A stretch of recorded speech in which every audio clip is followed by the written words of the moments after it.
미친년이 대가리가 왜 이래? 아들 부대 갔다가 여자년 소리 들으며 머리채 잡힌 여군. 그녀의 어깨에 빛나던 것은 별색 3스타였습니다. 그녀의 상상을 초월한 참교육이 시작되는 이야기입니다. 영상 시청 이전에 구독과 좋아요 부탁드리겠습니다. 저희에게 큰 힘이 됩니다. 경기도 포천. 대한민국 육군의 심장부 중 하나이자 중부 전선의 가장 날카로운 창끝인 제5군단 승진부대의 사령부. 이곳의 공기는 늘 얼음장처럼 차갑고 팽팽한 긴장감이 감돌았다. 그리고 그 긴장의 중심에는 대한민국 육군 창설 이래 최초의 여성 군단장 윤지선 중장이 있었다. 그녀의 별명은 강철의 백목년이었다. 백목년처럼 고고하고 흠결 없이 깨끗하지만 그 속내는 강철보다 단단하고 차가웠다. 그녀의 눈빛은 수십 년간의 군 생활로 단련되어 웬만한 장교들은 그 앞에서 고개조차 제대로 들지 못했다. 그녀가 5군단장으로 부임했을 때 군 내부에 보이지 않는 저항과 시기는 상상을 초월했다. 하지만 윤지선은 오직 실력과 원칙, 그리고 한치의 오차도 없는 통솔력으로 그 모든 의심을 굴복시켰다. 그녀의 집무실은 포천의 산세를 한눈에 굽어보고 있었다. 거대한 지도 앞. 그녀는 매일 아침 지도 위에 붉은색으로 표시된 적의 예상 침투로와 아군의 방어선을 응시하는 것으로 하루를 시작했다. 그녀에게 5군단은 단순한 부대가 아니었다. 철원과 연천을 아우르는 이 광활한 방어선은 그녀의 어깨에 걸린 대한민국의 안보 그 자체였다. 군단장님, 결제 서류입니다. 두고 가. 날카롭지만 지치지 않는 목소리. 부관은 소리 없이 서류를 내려놓고 물러났다. 윤지선은 잠시 펜을 쥔 채 눈을 감았다. 강철 같은 그녀에게도 유일하게 마음이 무너지는 순간이 있었다. 태아. 그녀의 외아들 윤태아. 지금은 윤태아 일병이다. 공교롭게도 아니 어쩌면 운명처럼 태아는 정확히 그녀의 관할 구역 내에 있었다. 강원도 철원. 5군단 예하의 제6보병사단 청성부대. 그 중에서도 최전방 수호를 맡은 제7보병연대, 초산연대 소속이었다. 군단장의 아들이라는 사실이 알려지면 아들의 군 생활이 꼬일 것을 염려해 그녀는 자신의 영향력이 미치지 않도록 철저히 신분을 숨기고 입대시켰다. 태아 역시 묵묵히 그 뜻을 따랐다. 최근 태아의 목소리가 좋지 않았다. 휴가 때 잠깐 본 얼굴은 무언가에 쫓기는 듯 불안해 보였다. 괜찮습니다, 어머니. 라고 말하는 아들의 목소리에는 예전의 맑은 기상이 사라지고 억눌린 무언가가 느껴졌다. 철원 7연대. 그녀는 책상 위에 놓인 아들의 편지를 만지작거렸다. 활기 넘치던 아들의 글씨체마저 어딘가 위축되어 있었다. 훈련이 고된 것이겠지. 원래 군대란 그런 곳이니까. 그녀는 애써 불안감을 누르며 다시 서류에 집중하려 했다. 그때 집무실의 붉은색 직통 전화기가 요란하게 울렸다. 군단 직속 군사안보지원 사령부안보지원사 분견대장의 전화였다. 군단장님 긴급 보고입니다. 무슨 일인가? 육사단 7연대 3대대 관련 신원 불상의 내부 제보가 접수되었습니다. 윤지선의 심장이 차갑게 내려앉았다. 육사단 7연대 3대대. 정확히 윤태아 일병이 속한 부대였다. 제보 내용이 뭔가? 윤지선의 목소리는 평소와 다름없이 침착했지만 그녀의 손끝은 미세하게 떨리고 있었다. 5군단 사령부 내의 안보지원사 분견대장인 김대령은 모니터를 보며 내용을 읽어내려갔다. 제보 형태는 암호화된 전자우편입니다. 발신지는 부대 내부 PC방으로 추정되나 역추적은 불가능하도록 조치되어 있습니다. 내용은 심각합니다. 김 대령이 잠시 숨을 골랐다.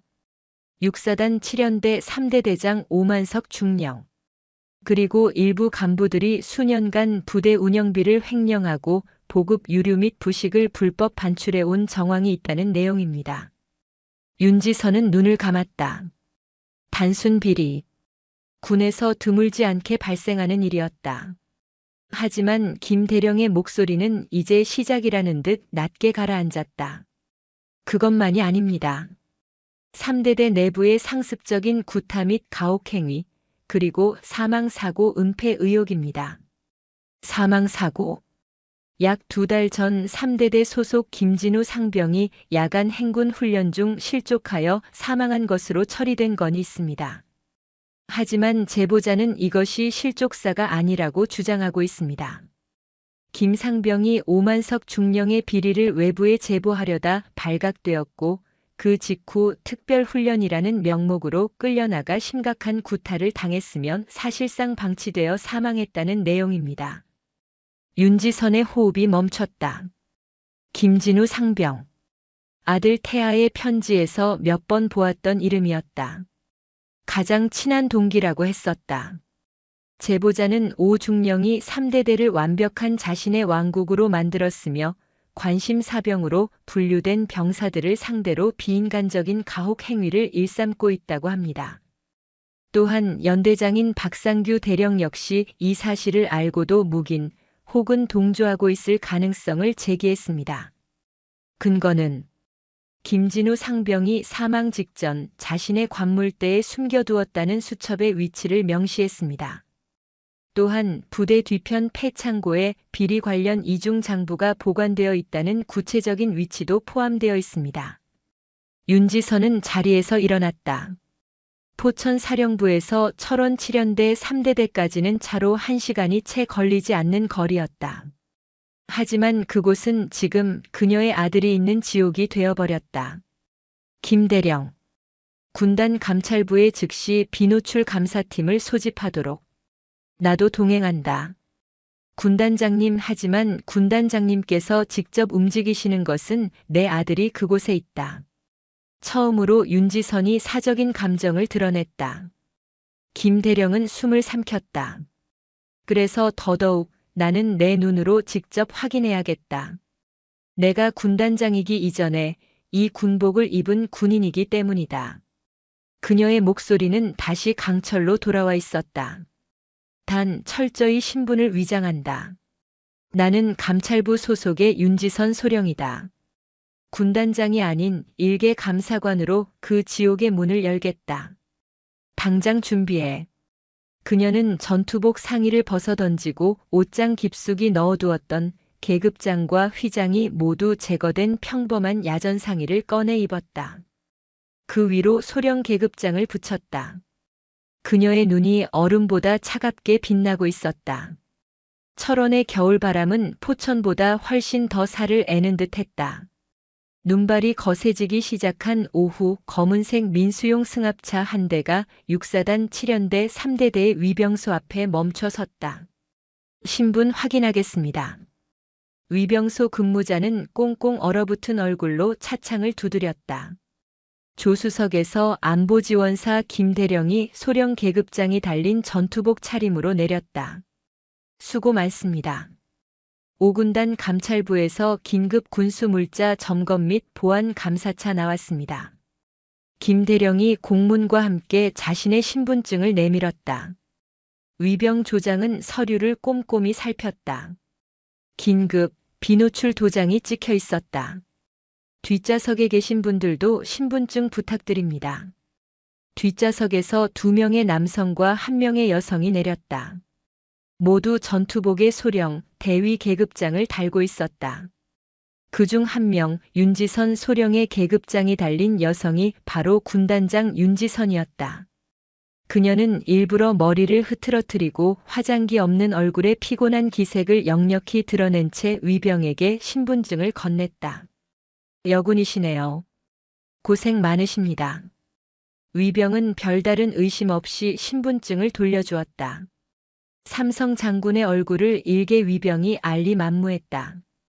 대대장님께 보고 올려야 합니다. 잠시 대기해 주십시오. 됐습니다. 비노출 감사가 원칙입니다. 대대 본부로 바로 안내하십시오. 가서 보고하면 됩니다. 김대령의 단호한 말에 위병이 주춤거리며 차단봉을 올렸다. 승합차는 천천히 부대 안으로 진입했다. 윤지선은 차창 밖으로 스쳐 지나가는 부대 풍경을 날카롭게 응시했다. 건물 외벽은 금방이라도 페인트가 벗겨질 듯 낡았고 연병장을 오가는 병사들의 표정은 하나같이 생기 없이 어두웠다. 이곳에 태아가 있다. 차가 대대본부 건물 앞에 멈췄다. 김대령이 먼저 내리고 윤지선과 감찰 요원들이 뒤따랐다. 그때 요란한 구령 소리와 함께 건물 모퉁이에서 한 무리의 병력이 뛰어나왔다. 하나, 둘, 하나, 둘. 대가리 박아. 이 새끼들아. 거친 욕설과 함께 중령 계급장을 단 장교가 병사들을 이끌고 아니 몰아붙이고 있었다. 병사들은 완전 군장을 한 채 방독면까지 쓰고 있었다. 이미 몇몇은 대열에서 낙오되어 바닥을 기고 있었다. 저놈이 3대 대장 오만석 중령입니다. 김대령이 낮게 속삭였다. 오만석 중령은 윤지선의 감사팀을 발견하고도 멈추지 않았다. 오히려 보란듯이 낙오한 병사의 군장을 발로 찼다. 이따위 정신 상태로 전쟁하겠어? 이 쓰레기 같은 놈들아. 그때였다. 방독면을 쓴 채 바닥에 쓰러져 있던 한 병사가 고통스럽게 고개를 들었다.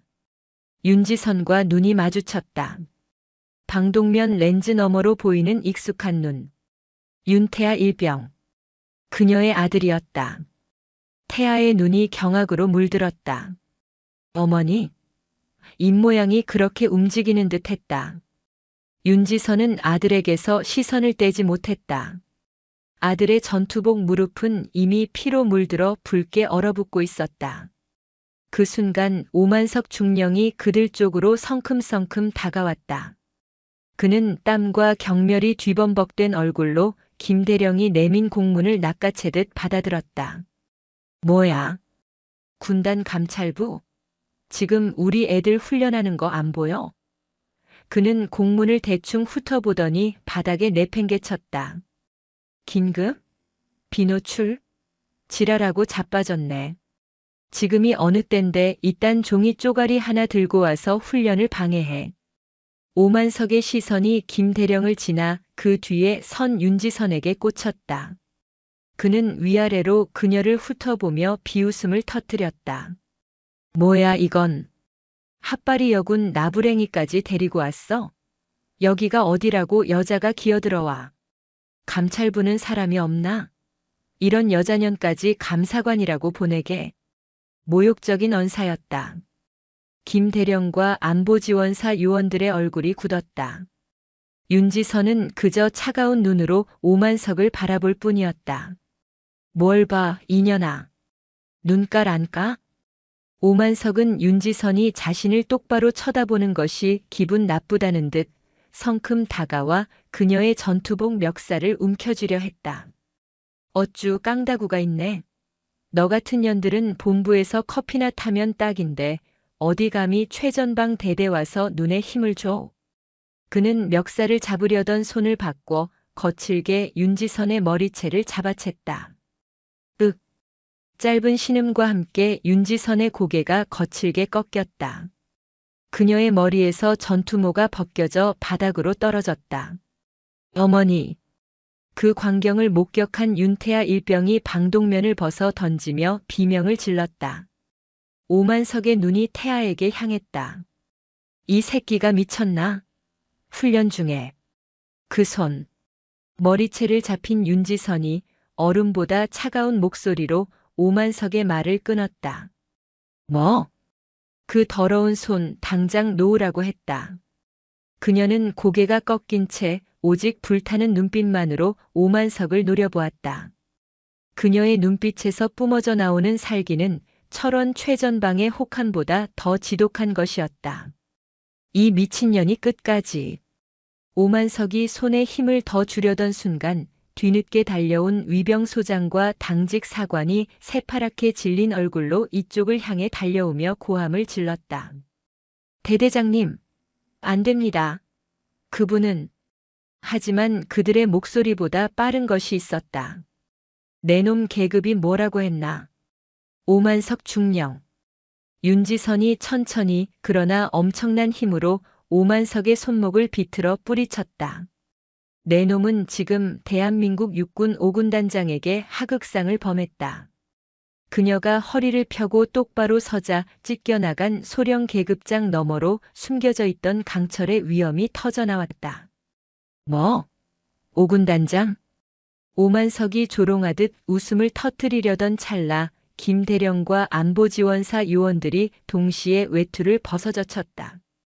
그들의 전투복에는 선명한 안보지원사 마크와 함께 대령과 중령의 실제 계급장이 번뜩이고 있었다. 전원 차렷.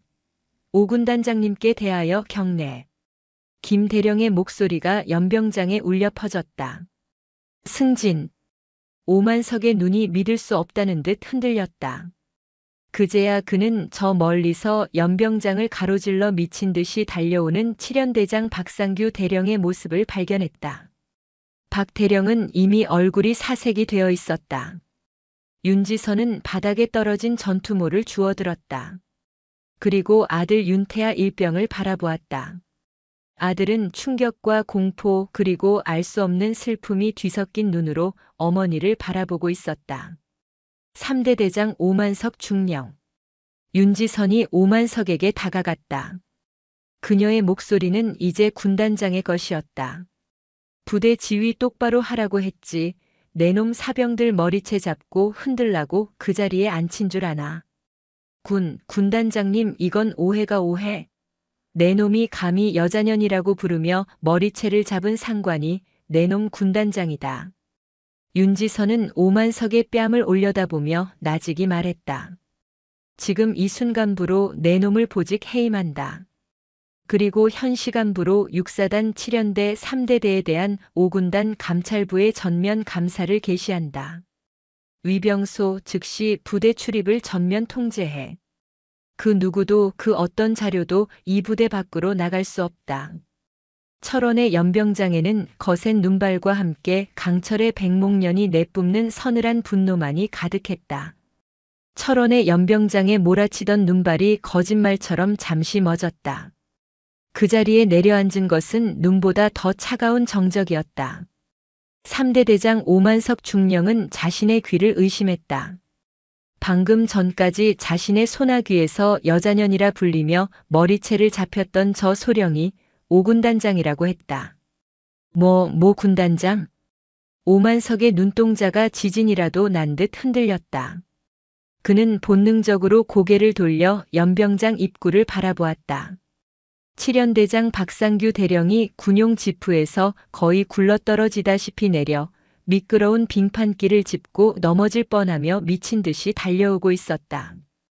그의 얼굴은 이미 하얗게 질려 있었다. 승진. 군단장님, 이게 어찌 된... 박상규 대령이 숨을 헐떡이며 경례를 붙였지만 윤지선 중장은 그에게 눈길조차 주지 않았다. 그녀의 시선은 오직 오만석에게 고정되어 있었다. 내놈, 윤지선이 바닥에 떨어진 전투모를 주워들며 나직이 말했다. 지금 내놈이 저지른 짓이 무엇인지 알기나 하나? 상관 모욕, 폭행, 그리고 하극상이다. 전시였다면 내놈은 즉결 처분감이야. 군단장님, 오해십니다. 저는 이분들이 감찰부라기에 부대 보안을 위해. 오만석은 비굴하게 무릎이라도 꿇을 기세로 변명했다. 그러나 윤지선은 한 걸음 더 다가섰다. 그녀의 신장은 오만석보다 한 뼘은 작았지만 지금 오만석은 거대한 산맥이 자신을 짓누르는 듯한 위압감을 느꼈다. 보안? 내놈이 지키려던 것이 이 나라의 보안인가 아니면 내놈의 더러운 비리 장부인가? 그것이 무슨... 김대령. 윤지선이 오만석을 지나치며 명령했다. 3대 대장 오만석 중령 현 시간부로 직무정지 및 보직 해임. 하극상 및 폭행 혐의로 현행범 체포. 즉시 군단 헌병대로 압송한다. 네. 김 대령이 신호를 보내자 승합차에서 대기하고 있던 건장한 헌병 2명이 오만석의 양팔을 우악스럽게 붙잡았다. 이거 나. 내가 3대 대장이야. 군단장님, 장군님, 제가 정말 몰라 뵙고. 오만석이 발버둥 쳤다. 방금 전까지 병사들을 향해 쓰레기라 외치던 그 기세는 온데간데 없었다. 그는 필사적으로 윤지선을 향해 애원했다. 제가 박상규 연대장님과. 연대장님, 뭐라도 말씀 좀 해보십시오. 그가 끌려가며 내뱉은 말에 옆에 서 있던 박상규 연대장의 어깨가 화들짝 떨렸다. 윤지선의 차가운 시선이 그에게로 향했다. 박상규 대령. 예. 군단장님. 자네, 저자가 방금 뭐라고 했나? 자네와 뭘 어쨌다고? 박상규 대령의 등줄기에서 식은땀이 폭포수처럼 흘렀다. 아닙니다. 저놈이 궁지에 몰리니 미친 소리를 저는 모르는 일입니다. 그런가? 윤지선은 더 묻지 않았다. 그것만으로도 충분했다. 그녀는 끌려가는 오만석을 향해 마지막 통보를 날렸다. 내 놈이 이 부대에서 저지른 모든 불법 행위, 내 놈이 갈취한 모든 보급품, 그리고 내 놈이 은폐하려 한 모든 진실을 내가 오늘 이 자리에서 모조리 파헤칠 것이다. 내 놈이 믿고 있던 그 윗선이 육군 참모총장이라 할지라도 내 군복을 벗기는 한이 있어도 끝까지 갈 것이다. 끌고 가. 헌병들이 오만석의 입을 틀어막고 승합차로 거칠게 밀어넣었다. 억 하는 소리와 함께 차문이 닫혔다. 연병장에 모여있던 3대대 병사들은 이 믿을 수 없는 광경을 숨죽인 채 지켜보고 있었다. 그들에게 오만석은 절대적인 왕이자 공포 그 자체였다. 그런 그가 불과 몇 분 만에 짐승처럼 끌려나가는 모습을 본 병사들의 눈에는 공포 대신 경외감이 어렸다. 윤지선은 연병장에 얼어붙은 병사들을 둘러보았다.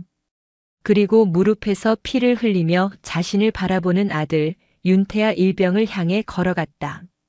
태아는 자기도 모르게 어머니라고 작게 중얼거렸다. 윤지선은 아들의 바로 앞에서 멈춰섰다. 그녀의 눈빛은 잠시 흔들리는 듯 했다. 피로 얼룩진 아들의 전투복, 고통을 참는 창백한 얼굴. 그러나 그녀는 손을 내밀지 않았다. 윤태아 일병. 그녀의 목소리는 군단장의 것이었다. 네. 태아가 이를 악물고 부동자세로 차렷했다. 무릎의 상처에서 다시 피가 배어나왔다. 즉시 의무실로 이동해 상처를 치료받도록. 치료 후 대대본부 감찰 상황실에서 대기하라. 감찰부의 공식 조사가 있을 것이다. 예, 알겠습니다. 어머니가 아니다. 군단장이다. 예, 알겠습니다. 군단장님. 태아가 눈물을 삼키며 경례를 붙였다. 윤지선은 그 경례를 묵묵히 받아주었다. 그것이 그녀가 아들에게 해줄 수 있는 유일한 위로이자 이 지옥에서 아들을 지키겠다는 무언의 약속이었다. 태아가 절뚝거리며 의무실로 향하는 뒷모습을 그녀는 차마 오래 바라보지 못하고 고개를 돌렸다. 그녀는 이제 3대대 본부 건물로 향했다. 박상규 대령이 허둥지둥 따라붙었다. 군단장님, 제가 지휘 책임을 통감합니다. 연대장. 예. 자네는 지금부터 연대 본부 내 자네 집무실에서 한 발자국도 나오지 말고 대기해. 내 허락 없이는 그 누구와도 통화하거나 접촉할 수 없다. 알겠나? 예. 하지만 군단장님, 저는 연대장으로서 이 사태를 자네가 이 사태를 수습할 자격이 있다고 생각하나? 윤지선의 서슬 퍼런 반문에 박상규 대령은 입을 다물었다. 그는 직감했다. 자신 역시 이 폭풍의 한가운데에 있다는 것을. 윤지선은 오만석이 사용하던 3대 대장 집무실의 문을 박차고 들어갔다. 오만석의 취향이 드러나는 요란한 장식장과 고급 소파가 눈에 들어왔다. 이것들 당장 다 치워. 그녀는 집무실 중앙에 지도를 펼치고 즉석에서 감찰 상황실을 꾸렸다. 김 대령과 안보지원사 요원들이 일사불란하게 움직였다. 김 대령. 지금 즉시 3대대 전 구역을 폐쇄한다. 모든 간부의 휴대전화를 수거하고 부대 내 모든 유선 전화와 내부망을 통제해. 그 어떤 정보도 밖으로 새어나가선 안 된다. 명령대로 조치하겠습니다. 그리고 감찰 1팀은 행정반과 본부 중대, 전산실을 급습해 최근 3년간의 모든 행정서류, 회계장부 그리고 서버 기록을 확보한다. 삭제된 데이터가 있다면 복구를 준비해. 이 팀은 제보 내용에 언급된 부대 뒤편 폐창고와 각 중대 보급 창고를 전부 확보. 재고 실사를 즉각 실시한다. 3팀은 제보의 핵심이다. 사망한 김진우 상병의 관물대, 그리고 당시 목격자들, 생존 병사들의 증언을 확보한다. 나도 3팀과 함께 움직이겠다. 윤지선은 전투모를 고쳐 썼다. 그녀의 눈이 가늘어졌다. 오만석이 끌려갔으니 숨어있던 쥐새끼들이 움직이기 시작할 거다. 단 한 놈도 놓치지 마. 강철의 백목련이 부패의 온상이었던 6사단 7연대 3대대의 심장부에 뿌리를 내리기 시작했다. 혹한의 겨울바람 속에서 가장 차갑고도 날카로운 서리빨이 칼날처럼 일어서고 있었다. 윤지선 중장과 김대령 그리고 3팀 요원들이 김진우 상병이 사용하던 생활관에 도착했을 때 그곳은 기묘할 정도로 정돈되어 있었다. 마치 누군가 의도적으로 모든 흔적을 지워버린 듯 했다. 김 상병의 관물대는 텅 비어 있었다. 벌써 손을 쓴 건가? 김 대령이 낮게 은조렸다. 윤지선은 말없이 관물대 내부를 손으로 훑었다. 그리고 관물대 바닥, 눈에 띄지 않는 구석에 미세하게 긁힌 자국을 발견했다. 그녀는 요원에게 공구를 가져오게 해 바닥에 얇은 철판을 뜯어냈다. 철판 아래 먼지 쌓인 공간 속에 비닐로 단단히 감싸인 작은 수첩 하나가 숨겨져 있었다. 찾았습니다. 윤지선은 장갑을 낀 손으로 수첩을 집어들었다. 그것은 단순한 일기장이 아니었다. 빼곡하게 적힌 숫과 날짜 그리고 알 수 없는 약어들로 가득했다. 오중, 피대, 1호차 포천 K창고. 유류 반출 1드럼 20만. 김일병, 특별훈련 2200-300 의무실. 오중은 오만석 중령, 피대는 박상규 대령일 겁니다. 김 대령이 분석했다. 1호차는 연대장 지휘 차량입니다. 포천의 K창고 민간 창고로 유류와 부식을 빼돌린 장부입니다. 윤지선의 눈이 특별훈련이라는 단어에 멈췄다. 김상병 자신의 이름은 없었다. 대신 자신과 같은 관심사병으로 분류되었던 다른 병사들의 이름과 그들이 불려나간 시간이 적혀 있었다. 그리고 마지막 장. 내가 이걸 보낸 것을 그들이 알았다. 오늘 밤 내가 마지막이다. 만약 내가 돌아오지 못하면 내 모든 기록은 거기서 끊겨 있었다. 그리고 그 밑에 연필로 힘겹게 눌러 쓴 듯한 숫자가 적혀 있었다. 13의 4의. 무슨 암호일까? 아마도 창고 위치일 겁니다. 윤지선이 즉각 명령했다. 이 팀에 연락해. 13번 폐창고 4번 구역 2번 선반. 그곳을 집중적으로 수색하라고. 동시에 이 팀이 급습한 3대대 뒤편의 거대한 폐창고에서는 이미 거대한 비리의 실체가 드러나고 있었다.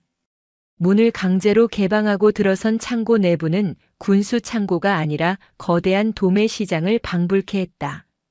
군단장님, 믿을 수가 없습니다. 이 팀장의 흥분한 보고가 무전기를 타고 흘러나왔다. 신형 전투와 수백 켤레, 동계 야전 상해, 심지어 훈련용으로 지급되어야 할 쌀과 전투 식량까지 박스째 쌓여 있습니다. 이건 단순한 횡령이 아니라 부대 하나를 통째로 팔아먹을 기세입니다. 장부를 찾아. 이미 확보했습니다. 오만석 중령의 사무실에서 나온 이중 장부와 대조 중입니다. 그런데 뭐지? 제보 내용대로입니다. 13번 창고 4번 구역 2번 선반 뒤편의 벽을 뜯어내자 숨겨진 공간이 나왔습니다. 그 안에 진짜 장부가 있습니다. 윤지선은 수화기를 든 채 눈을 감았다. 진짜 장부. 그것은 오만석의 것이 아니었다. 장부의 표지에는 연대장님 결재라는 글씨와 함께 박상규 대령의 서명이 버젓이 찍혀 있었다.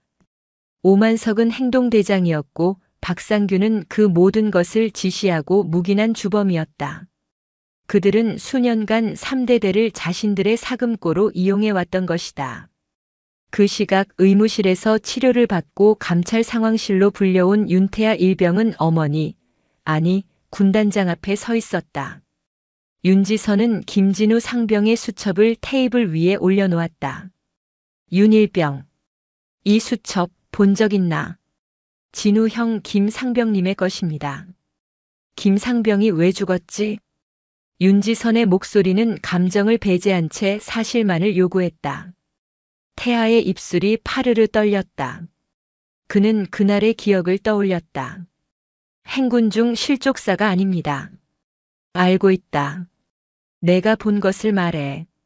태아는 숨을 깊게 들이마셨다. 그날 진우 형은 오만석 중령에게 불려갔습니다. 오 중령이 진우 형의 관물대를 뒤지다가 내부 고발 전자 우편을 보낸 것을 알아챘습니다. 이 새끼가 감히 부대를 찔러? 라고 했습니다. 그리고 그날 밤 특별 훈련이 시작됐습니다. 저희 생활관 동기들 모두가 보는 앞에서 오 중령과 최 하사부사관과 진우 형을 끌고 나갔습니다. 방탄 헬멧을 씌우고 야전삽으로 헬멧을 내리쳤습니다. 그리고 방독면을 씌운 채 연병장을 수십 바퀴 돌게 했습니다. 물도 마시지 못하게 했습니다. 태아의 눈에서 눈물이 흘렀다. 새벽에 진우 형은 의무실로 실려갔습니다. 그리고 아침에 사망했다고 들었습니다. 군의관은 과로로 인한 심정지 및 실족이라고 했습니다. 저희는 모두 협박을 받았습니다. 그날 본 것을 발설하면 우리도 진우 형처럼 된다고요.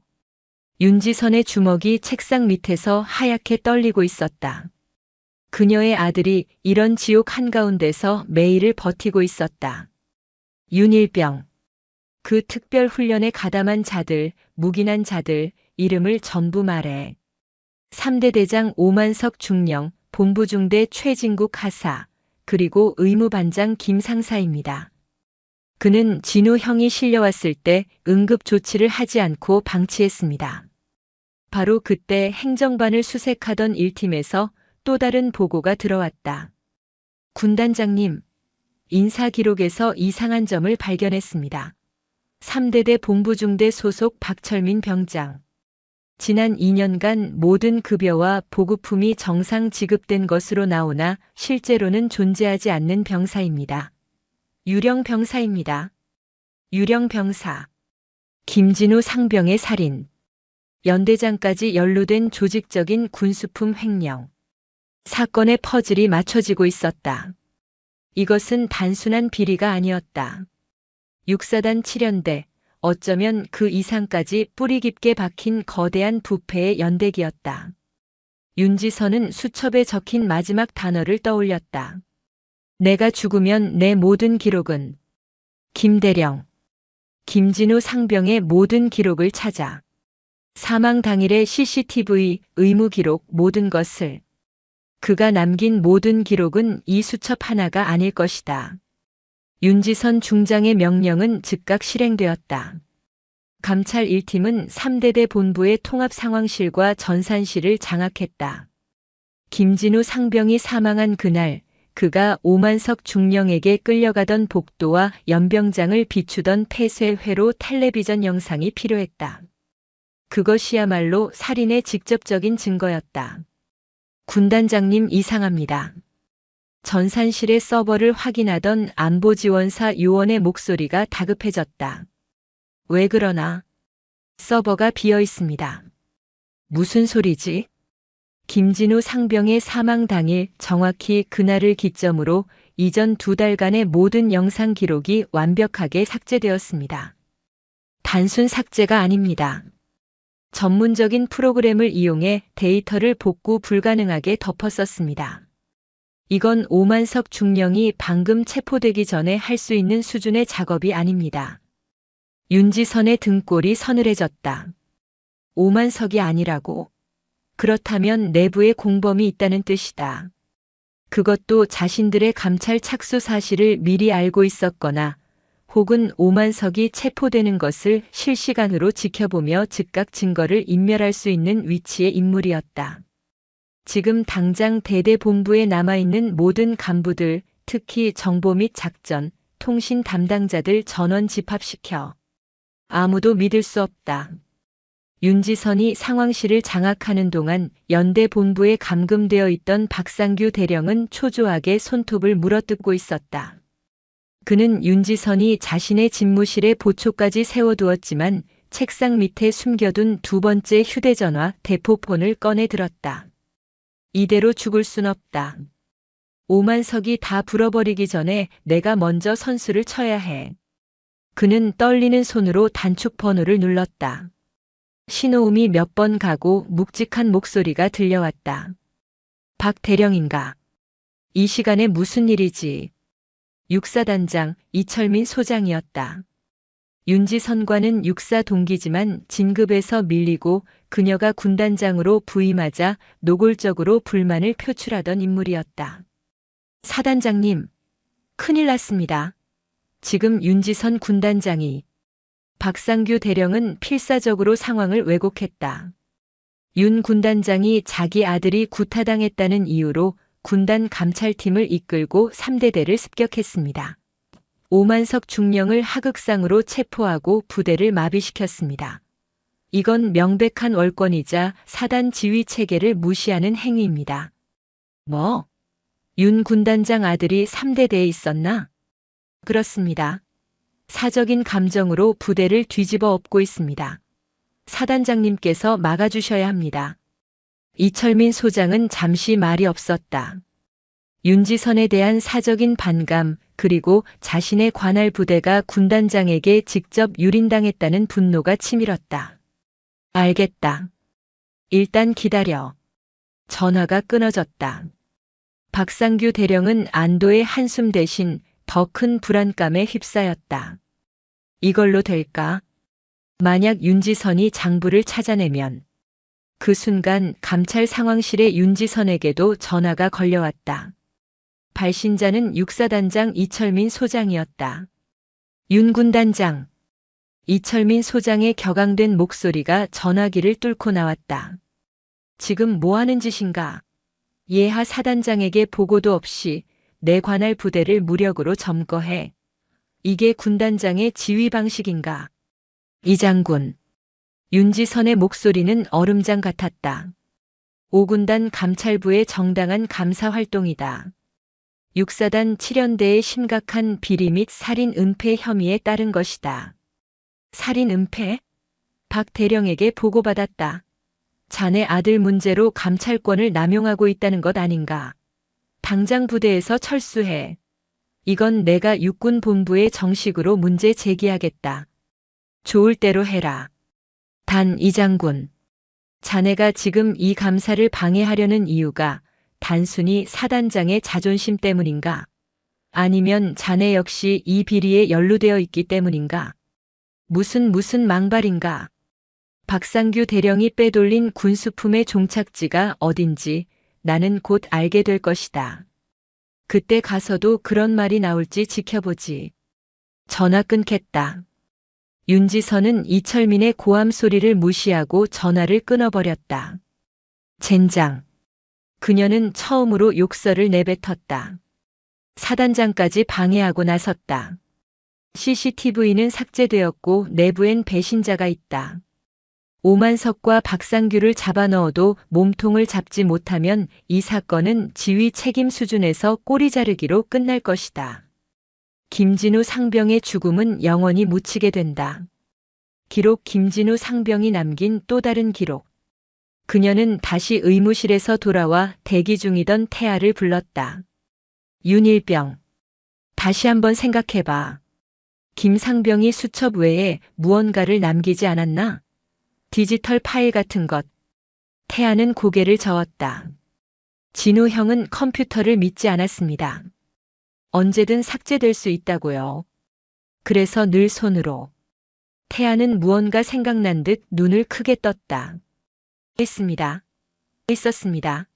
진우 형이 제게 농담처럼 말했습니다. 태아야, 군대에서 가장 확실하게 백업하는 방법이 뭔지 아냐? 그게 뭐지? 태우는 거라고 했습니다. 파일은 지워도 쟤는 못 지운다. 자기가 모은 모든 증거 오만석 중령이 병사들을 폭행하는 영상, 장부 사진들을 전부 이동식 저장 장치 USB에 담았다고 했습니다. 그리고 만약 자기가 잡히면 그걸 부대 소각로에 던져버릴 거라고 했습니다. 소각로? 그 안에 던져도 겉은 타지만 내부는 살릴 수 있다고요. 자기가 전자공학과였다고. 그리고 그 소각로 위치를 그 수첩. 윤지선은 즉시 김진우 상병의 수첩을 다시 펼쳤다. 마지막에 적힌 암호. 13의 13번 패창고가 아니었어. 윤지선이 중얼거렸다. 3대대에는 총 3개의 소각로가 있다. 그중 13번 구역 지금은 사용하지 않는 구형 소각로다. 윤지선은 자리에서 벌떡 일어났다. 김대령, 3팀 전원 나를 따르라. 13번 구역, 구형 소각로로 간다. 지금 당장. 그녀는 감찰 상황실을 뛰쳐나갔다. 삭제된 진실을 되찾기 위한 마지막 희망이었다. 그녀가 몰랐던 것은 그들이 소각로로 향하는 모습을 대대본부 2층 창문에서 누군가가 싸늘한 눈으로 지켜보며 몰래 휴대전화 문자를 보내고 있었다는 사실이었다. 그들이 소각로로 향함. 즉시 철이바람. 철원의 칼바람이 다시 거세지기 시작했다. 3대대 부지 가장 구석진 곳, 잡목과 폐자재 더미 사이에 흉물처럼 버려진 13번 구역의 구형 소각로. 지금은 아무도 사용하지 않아 입구는 녹슨 철조망으로 대충 가려져 있었다. 시멘트로 지어진 굴뚝은 세월의 흔적을 이기지 못하고 군데군데 무너져 내리고 있었다. 윤지선 중장은 소각로로 달려가며 김대령에게 명령했다. 반경 50m 접근 통제선 설치해. 그 어떤 놈도 이곳에 접근시켜선 안 된다. 예. 김대령과 안보지원사 요원들이 신속하게 방어선을 구축했다. 윤지선은 망설임 없이 녹슨 철문을 잡아당겼다. 끼이그 하는 소름 끼치는 금속음과 함께 수년간 닫혀있던 소각로의 입이 열렸다. 내부는 예상대로 차가운 재로 가득했다. 마지막으로 무언가를 태운 것이 언제인지 모를 정도로 잿더미는 딱딱하게 굳어 있었다. 역한 먼지 냄새가 코를 찔렀다. 찾아야 한다. 윤지선은 방독면이나 마스크를 쓸 새도 없이 장갑 낀 손으로 차가운 재를 파헤치기 시작했다.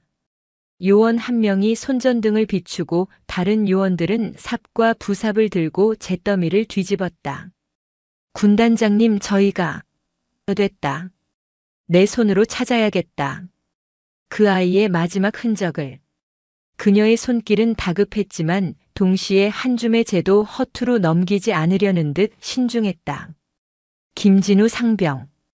그녀의 아들과 동기였던 그 젊은 병사는 이 차가운 잿더미 속에서 어떤 희망을 보았던 걸까? 파일은 지워도 쟤는 못 지운다. 그 말의 의미를 되새기며 그녀는 더 깊이 소각로의 가장 깊은 바닥을 향해 손을 뻗었다. 그때였다.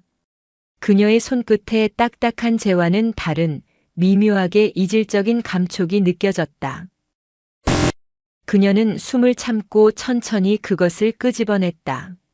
손바닥만 한 크기. 불에 그을려 검게 변했지만 형태는 분명했다. 열에 견딜 수 있도록 특수 처리된 내열 파우치였다. 찾았다.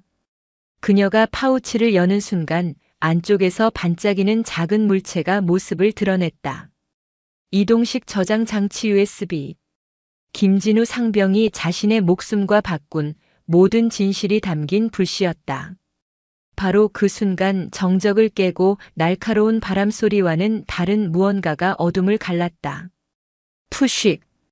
군단장님.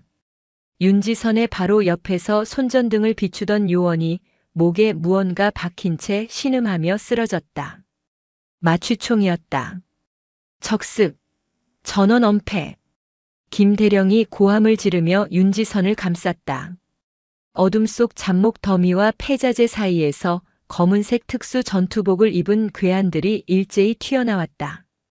그들은 군 식별 휘장이 전혀 없는 완벽하게 정체를 숨긴 자들이었다. 이것들. 그들은 소총이 아닌 마취총과 곤봉으로 무장하고 있었다.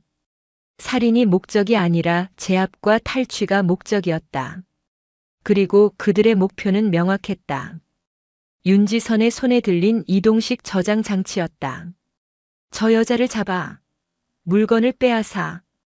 괴한 중 우두머리로 보이는 자가 외쳤다.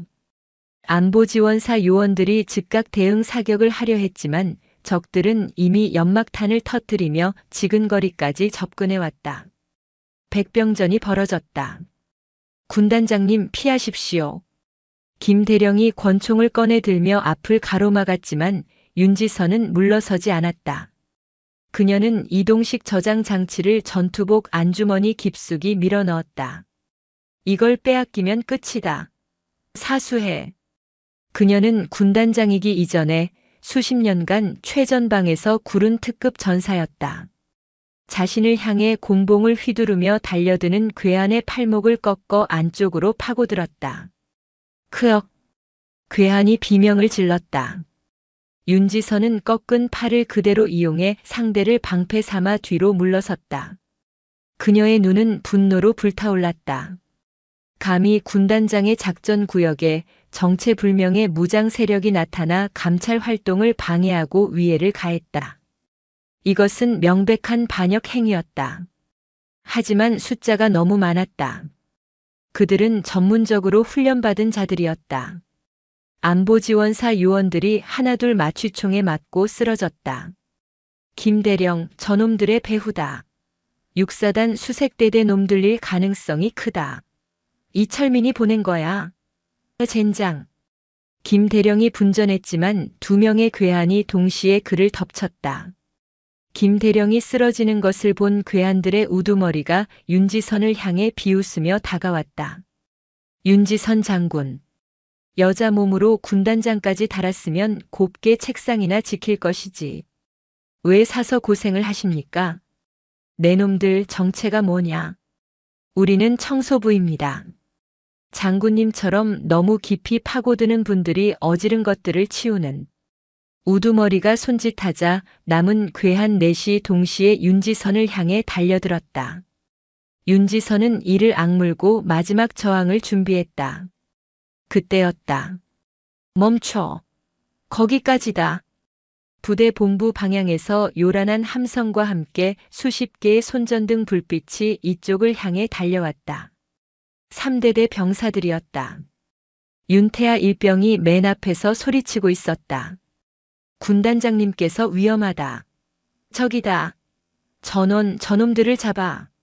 상황실에서 대기하던 태아가 소강로 쪽에서 들린 소란과 요원들의 다급한 무전을 듣고 이성을 잃었다. 그는 어머니가 위험하다는 생각 하나만으로 생활관에 대기 중이던 동기들을 향해 절박하게 외쳤다. 지금 우리 군단장님이 저 부패한 놈들에게 당하고 있다. 진우 형의 복수를 할 때다. 우리라도 가야 한다. 오만석의 폭압에 억눌려 있던 병사들의 분노가 그 한마디에 폭발했다. 그들은 삽과 곡괭이 심지어 맨손으로 무장한 채 달려왔다. 이 새끼들이. 괴한들이 당황했다. 수십 명의 병사가 함성을 지르며 달려드는 모습에 그들의 대형이 순간적으로 무너졌다. 지금이다. 윤지선이 그 틈을 놓치지 않았다. 그녀는 우두머리의 복부를 군홧발로 걷어차고 안주머니에서 이동식 저장 장치를 꺼내 태아를 향해 던졌다. 태아야 받아. 그녀는 처음으로 아들의 이름을 불렀다. 잡아라. 저 새끼가 받았다. 괴한들이 태아에게 달려들려던 순간 김대령이 마지막 힘을 다해 쓰러지며 한 놈의 다리를 붙잡았다. 그 틈에 태아는 이동식 저장 장치를 받아들고 병사들 무리 속으로 사라졌다. 제기랄. 우두머리는 상황이 불리함을 깨달았다. 병사들에게 포위당하기 직전이었다. 퇴각한다. 퇴각. 괴한들은 연막탄을 몇 개 더 터뜨리고는 어둠 속으로 재빨리 사라졌다.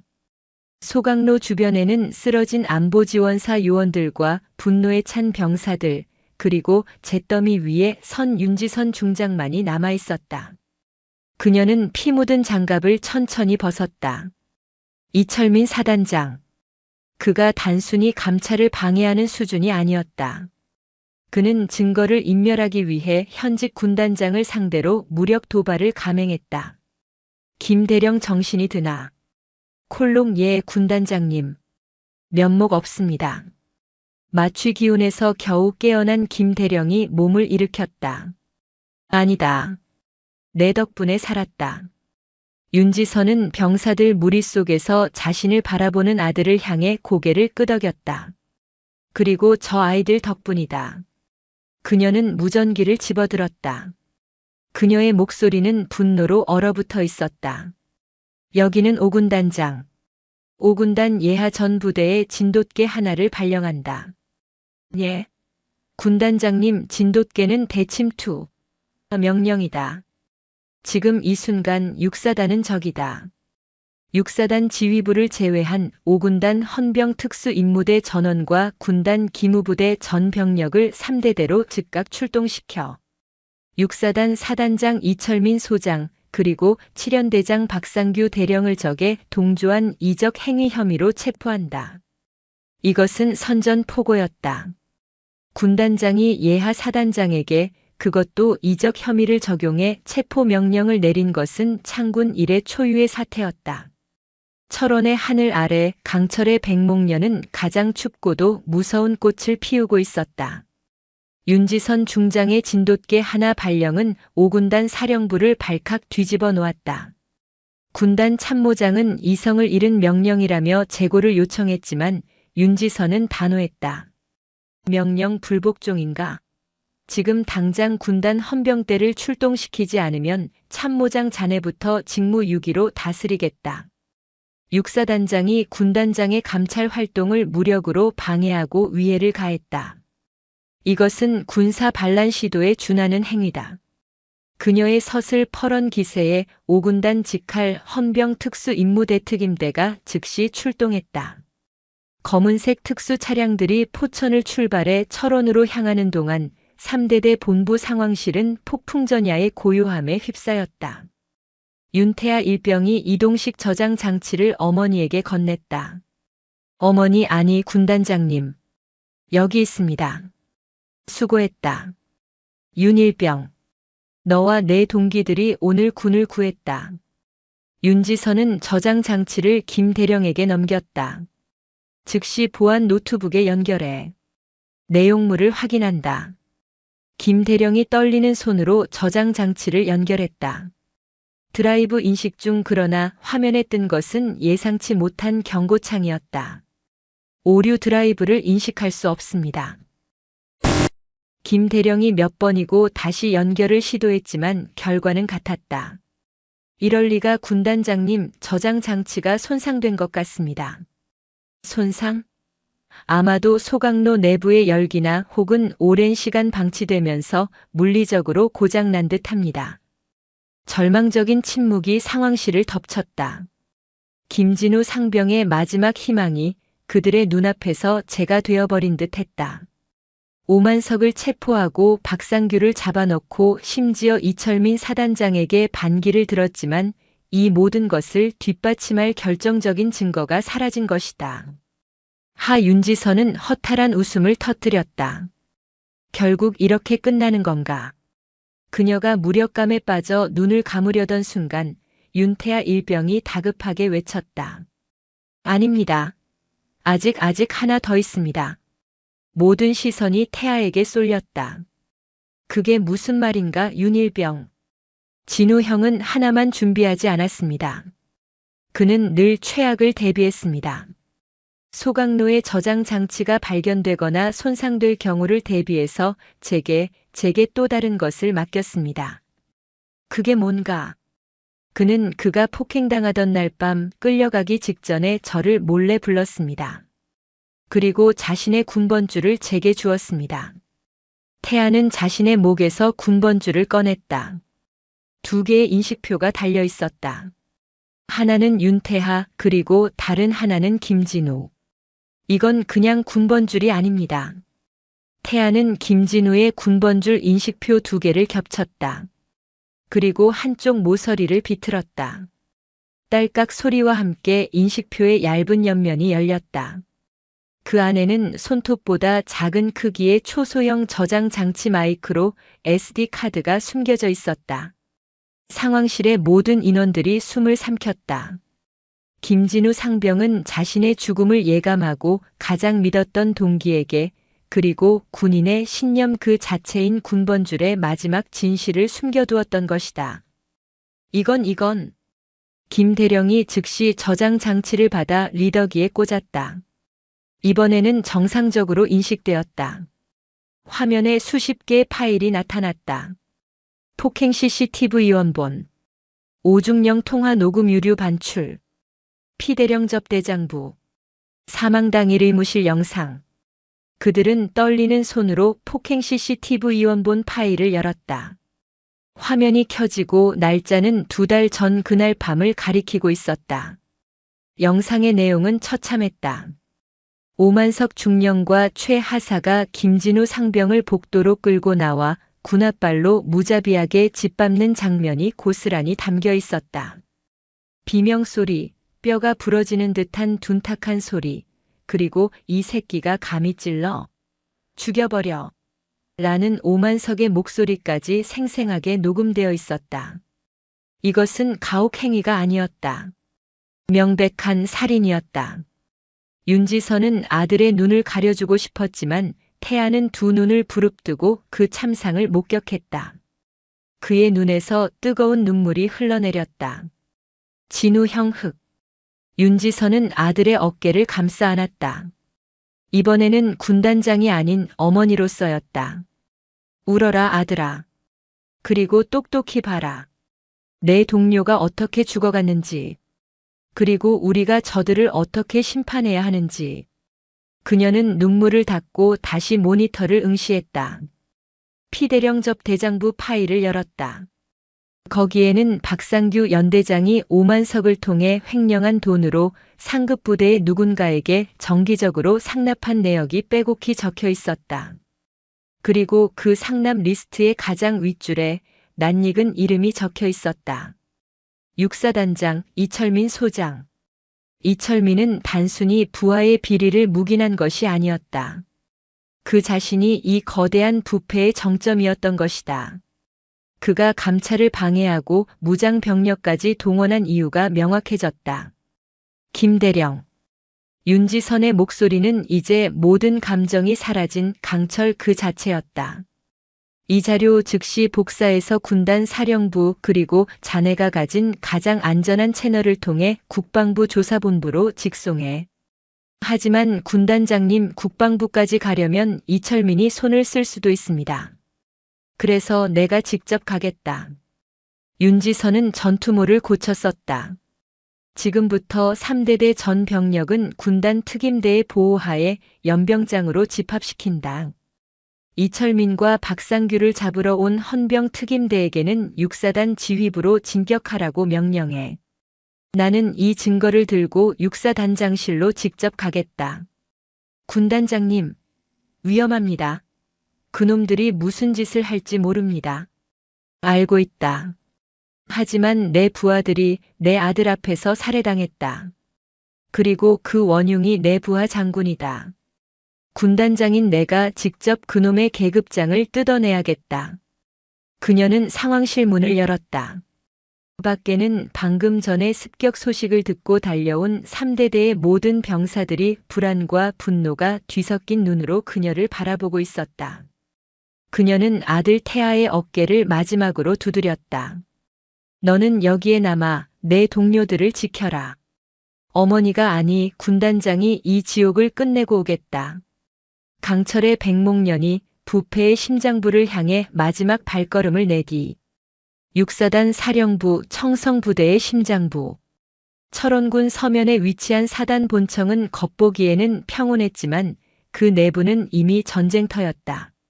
5군단 헌병특임대의 장갑차와 지휘 차량이 사단 위병소를 통과했다는 보고가 이철민 사단장의 집무실로 빗발치고 있었다. 이 미친 여자가 감히 사단 사령부를 침범해. 이철민 소장은 책상을 주먹으로 내리쳤다. 그는 이미 박상규 연대장을 자신의 집무실로 불러들인 상태였다. 박상규 대령은 사색이 된 채 안절부절 못하고 있었다. 사단장님, 어떻게 하실 겁니까? 윤지선 군단장이 증거라도 잡은 것이면. 닥쳐. 이 모든 게 너 같은 놈 하나 제대로 처리 못해서 벌어진 일이야. 이철민은 붉게 충혈된 눈으로 박상규를 노려보았다. 오만석 그놈은 입 다물고 있나? 군단 헌병대로 이송되어서 확인할 길이 없습니다. 하지만 그놈이 불면 너도 죽고 나도 죽어. 알기나 해? 그때 집무실 문이 거칠게 열리고 사단 참모장이 뛰어들어왔다. 사단장님, 군단 헌병특임대가 본청 건물을 포위했습니다. 그리고 윤지선 군단장이 직접 오고 있습니다. 뭐? 이철민은 창밖을 내다보았다. 사단 본청 앞 연병장으로 5군단장의 삼성 장군기가 달린 지휘 차량이 미끄러지듯 들어오고 있었다. 그리고 그 뒤로 완전 무장한 헌병 특임대원들이 도열했다. 저 여자가 진짜. 윤지선 중장이 차에서 내렸다. 그녀는 소총이나 권총 따위는 들고 있지 않았다. 그저 평소와 다름없는 단정한 전투복 차림이었지만 그녀에게서 뿜어져 나오는 기백은 사령부 전체를 얼어붙게 만들었다. 그녀는 로비를 가로질러 망설임 없이 사단장실로 향했다. 복도에서 마주치는 육사단 본부 장교들은 자신들의 사단장이 아닌 상급부대 군단장의 살기 어린 눈빛에 눌려 자기도 모르게 경례를 붙였다. 쾅! 윤지선은 노크도 없이 사단장실 문을 발로 차서 열었다. 집무실 안에는 이철민 소장과 박상규 대령이 마치 도둑질하다 들킨 쥐처럼 굳어 있었다. 윤 군단장. 이게 무슨 무례한 짓인가. 노크도 없이. 이철민이 애써 위엄을 차리며 소리쳤다. 경례는 생략하지.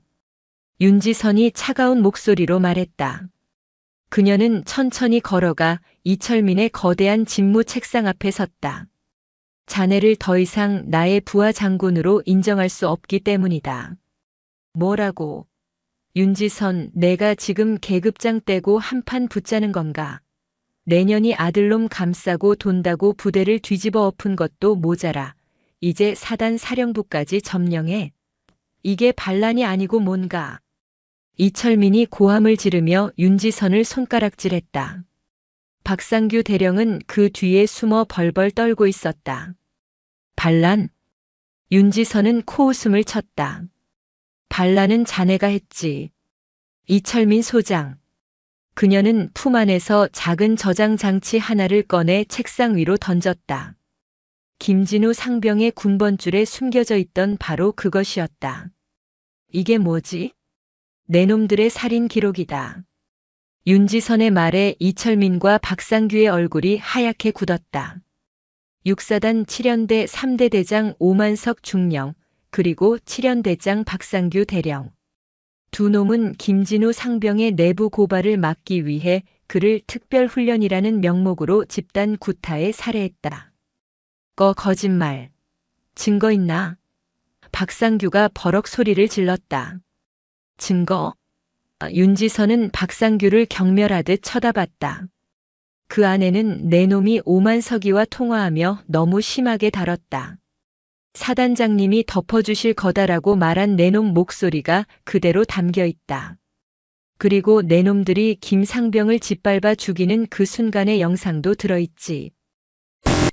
이철민의 눈이 흔들렸다. 그는 본능적으로 저장 장치를 움켜쥐려 했다. 하지만 윤지선의 손이 더 빨랐다. 그녀는 저장 장치를 다시 집어들었다. 그리고 이철민 소장. 내 놈은 그들의 살인과 비리를 덮어주는 대가로 수년간 박상규가 상납한 뇌물을 받아 처먹었다. 내 놈이 바로 이 모든 부패와 살인의 정점이다. 망발이다. 그따위 조작된 파일로 나를 모함해. 내년이 감히. 이철민이 격분하여 자리에서 일어났다. 그는 윤지선보다 머리 하나는 더 컸다. 내년이 군단장이랍시고 내 사단에 와서 온갖 분탕질을 치더니 이제는 날조된 증거로 나를 끌어내리려 해. 내년에 그 여자다운 감성팔이 군에서는 안 통해. 이철민은 오만석이 그랬던 것처럼 윤지선의 멱살을 잡으려 손을 뻗었다. 방금 전 오만석이 자신을 여자년이라 칭하며 머리채를 잡았던 그 모욕적인 순간이 떠올랐다. 그러나 지금의 윤지선은 위장한 소령이 아니었다. 짝! 이철민의 손이 비으자 넥라인에 닿기도 전에 윤지선의 손바닥이 이철민의 뺨을 강철처럼 후려쳤다. 사단장실 전체가 울리는 파열음이었다. 이철민 소장은 육군사관학교 입교 이래, 아니 태어나서 단 한 번도 여자에게 뺨을 맞아본 적이 없었다. 그는 충격으로 몇 걸음 물러섰다. 내 놈. 윤지선의 눈에서 불꽃이 튀었다. 내 놈이 지금 누구의 멱살을 잡으려 했나. 내 놈이 말한 그 여자가 내 놈의 군단장이다. 그리고 내 놈은 군복을 입을 자격도 없는 살인자이자 부패한 범죄자다. 윤지선은 이철민의 책상 위에 놓인 그의 이성 장군기를 집어들었다. 그리고 그것을 그대로 부러뜨려 바닥에 내동댕이 쳤다. 이철민 소장, 박상규 대령. 두 사람을 군 형법 제88조 이적 행위, 제250조 살인 및 살인 교사, 그리고 특정 범죄 가중 처벌 등에 관한 법률 위반 뇌물 혐의로 현 시간부로 긴급 체포한다. 내가 무슨 권한으로? 나는 사단장이야. 내 부하가, 내 아들의 동기가 내 놈들 손에 죽었다. 윤지선이 집무실 문을 향해 소리쳤다. 헌병 특임대. 들어와. 문이 열리고 완전 무장한 헌병들이 쏟아져 들어왔다. 그들은 망연자실한 이철민과 다리가 풀려 주저앉은 박상규의 양팔을 거칠게 결박했다. 나, 이거 안 놔. 윤지선, 내가 너를 반드시. 이철민이 끌려가며 악을 썼다. 윤지선은 바닥에 부러진 이성 장군기를 군홧발로 짓밟았다. 내 놈은 군사재판 법정에서나 나를 보게 될 거다. 내 놈의 그 더러운 별과 함께 내 놈이 쌓아올린 모든 부패를 내가 모조리 짓밟아 주겠다. 그녀는 무너진 사단장실을 뒤로 하고 나왔다. 복도에는 육사단 본부의 모든 장교와 병사들이 나와 이 광경을 지켜보고 있었다. 현직 사단장이 헌병대에 끌려나가는 초유의 사태. 윤지선은 그들 앞에 섰다. 육사단 장병 여러분. 나는 여러분의 상급 부대장, 5군단장 윤지선 중장이다. 오늘 여러분의 사단장과 연대장을 체포했다. 그들은 군인의 명예를 더럽히고 전우를 살해한 범죄자들이다. 그녀의 목소리는 확성기 없이도 사령부 전체에 울려 퍼졌다. 썩은 뿌리는 내가 도려냈다. 이제 남은 것은 여러분의 몫이다. 육사단 청성부대의 명예를 되찾아라. 더 이상 부조리와 폭력에 침묵하지 마라. 그것이 오늘 죽어간 김진우 상병에 대한 여러분의 진정한 추모가 될 것이다. 그녀는 사령부 앞에 도열한 헌병 특임대를 향해 명령했다. 범죄자들을 압송한다. 그리고 우리는 3대대로 복귀한다. 아직 내가 위로해야 할 내 새끼들이 남아있다. 육사단 사령부를 뒤로 하고 3대대 연병장으로 돌아오는 길, 윤지선 중장이 탑승한 지휘 차량의 창밖으로 비치던 철원의 하늘은 여전히 잿빛이었다. 하지만 그녀가 다시 3대대 위병소를 통과할 때 부대의 공기는 완벽하게 달라져 있었다. 오만석의 광기 어린 고함 소리와 박상규의 비겁한 침묵, 그리고 이철민의 탐욕스러운 비호 아래 신음하던 부대. 그곳을 짓누르던 거대한 공포의 장막이 걷혀 있었다. 연병장에는 3대대 전 장병이 5군단 헌병 특임대의 보호 아래 정렬해 있었다. 그들은 더 이상 겁에 질린 피해자가 아니었다. 자신들의 부대를 지옥으로 만든 사단장과 연대장이 군단장의 손에 체포되어 끌려나가는 것을 전해 들은 병사들의 눈에는 두려움 대신 경외와 안도 그리고 형언할 수 없는 슬픔이 뒤섞여 일렁이고 있었다. 윤지선 중장이 차에서 내렸다. 그녀는 연병장을 가로질러 단상으로 향했다. 그 수백 명의 병사들 사이 앞줄에 선 아들 윤태아 일병이 보였다. 아들은 동료 병사들과 함께 어머니이자 자신의 군단장을 향해 가장 굳건한 눈빛을 보내고 있었다. 윤지선은 단상에 올라 마이크를 잡았다. 잠시 숨을 골랐다. 그녀는 강철 같은 군단장이었지만 지금 이 순간 그녀의 목소리는 미세하게 떨리고 있었다. 3대대 장병 여러분, 나는 5군단장 중장 윤지선이다. 그녀는 연설을 하러 온 것이 아니었다. 오늘 우리는 전우를 잃었다. 그 한마디에 병사들 사이에서 억눌린 흐느낌이 터져나왔다. 김진우 상병. 그는 적과의 교전에서 전사하지 않았다. 훈련 중 불의의 사고를 당한 것도 아니다. 윤지선은 병사들의 눈을 하나하나 마주쳤다. 그는 우리 군복 속에 숨어있던 가장 추악한 적과 싸우다 살해당했다. 그는 부대의 비리와 부조리를 외면하지 않았고 동료들의 고통을 방관하지 않았다. 그는 자신의 목숨을 걸고 진실을 지키려 했다. 그녀는 잠시 말을 멈추고 김진우 상병이 마지막까지 숨결처럼 지니고 있던 군번줄 인식표 그 작은 저장 장치를 손에 들어 올렸다. 이것이 그가 남긴 유산이다. 이것은 단순한 증거 자료가 아니다. 이것은 한 용기 있는 병사가 이 썩어 빠진 부대를 향해 던진 마지막 절규이자 우리 모두에게 던진 질문이다. 당신들은 군인인가? 라고. 윤지선은 저장 장치를 쥔 손에 힘을 주었다. 나는 오늘 여러분의 사단장과 연대장 그리고 대대장을 체포했다. 그들은 군인이 아니었다. 군복을 입은 범죄자였고 전우를 살해한 살인자였다. 그녀는 단상에서 내려와 김진우 상병이 생활했던 생활관으로 향했다. 병사들이 그 뒤를 따랐다. 텅 빈 김진우의 관물대. 그곳에는 그가 미처 붙이지 못한 어머니에게 보내는 편지 한 통이 놓여 있었다. 윤지선은 그 편지를 조용히 집어들었다. 어머니, 이곳은 조금 춥습니다. 하지만 저는 괜찮습니다. 제가 이곳에서 꼭 해야 할 일이 생겼습니다. 윤지선은 더 이상 읽지 못하고 눈을 감았다. 그녀는 다시 병사들을 돌아보며 명령했다. 지금 이 순간부로 김진우 상병을 1계급 특진 김진우 병장으로 추서한다. 또한 군 내부의 부정부패를 척결하고 군의 명예를 지키려다 희생된 그의 공적을 기려 대한민국 정부의 도국 훈장 광복장을 상신한다. 병사들 사이에서 와으하는 함성과 함께 박수가 터져 나왔다. 눈물을 닦는 병사들도 있었다. 사고사로 묻힐 뻔했던 동료의 죽음이 가장 명예로운 죽음으로 격상되는 순간이었다. 그의 장례는 5군단 사령부 주관 하에 군단장장으로 엄수한다. 3대대 전 장병은 그가 영면하는 마지막 길을 최고의 예우로 배웅하도록.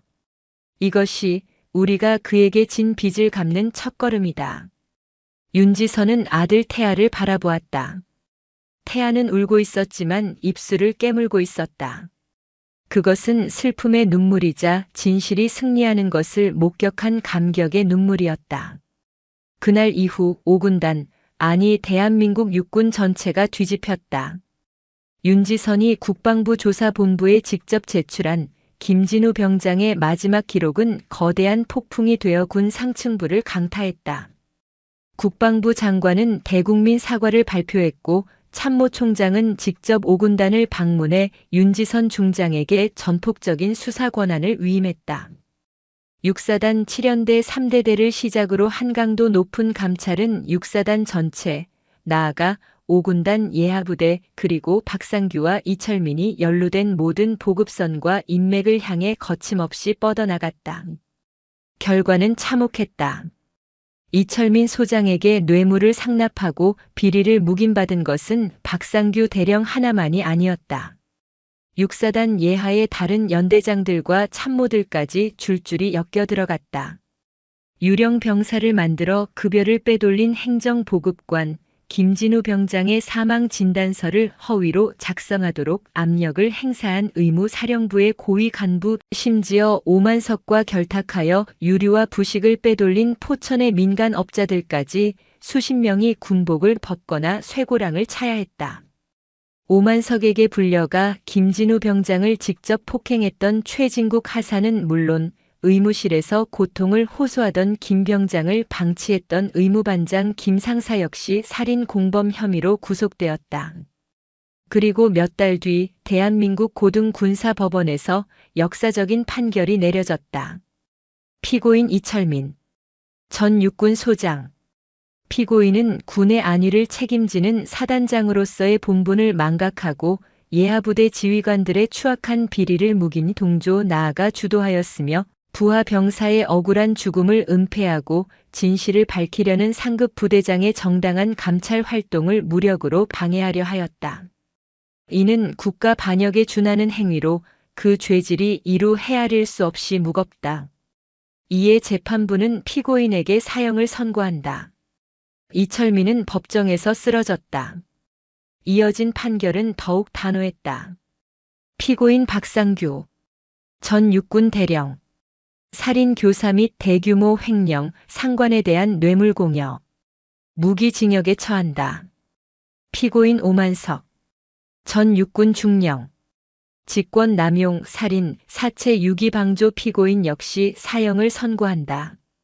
두 눈이 풀린 채 끌려나가는 오만석을 향해 방청석에 앉아있던 김진우 병장의 노모가 절규했다. 내 아들 살려내라, 이 살인마놈아. 윤지선은 법정 가장 뒷자리에 전투복 차림으로 앉아 그 모든 광경을 묵묵히 지켜보았다.